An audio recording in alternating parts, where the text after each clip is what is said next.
แสงไฟมองไม่เห็นทางเธอกลัวหรือไม่ได้ยินเสียงเธอจะกลัวอะไร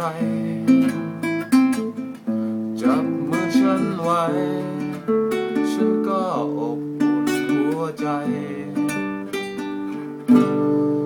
เธออาจเหน็บหนาวทุกคราวที่เจอคลื่นลมก็ห่มใจฉันด้วยความอบอุ่นของเธออาจมองไม่เห็นเส้นตรงขอบฟ้าไกล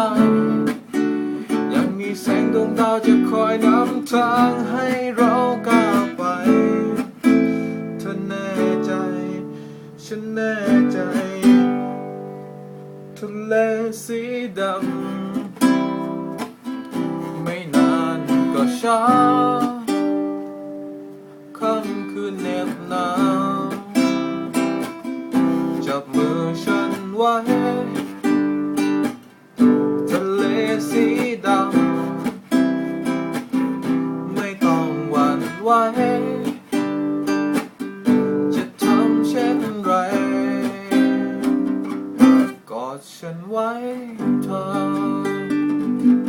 ทะเลสีดำทำไมฉันกลัว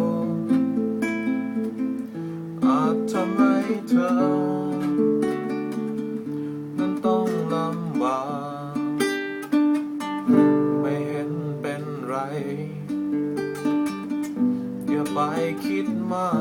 กมันคงไม่ยากเพียงเธอจับมือฉันเธออาจเหน็บหนาวทุกคราวเจอคลื่นลมก็ห่มใจฉันด้วยความอบอุ่นของเธออาจมองไม่เห็นเส้นตรงขอบฟ้าไกล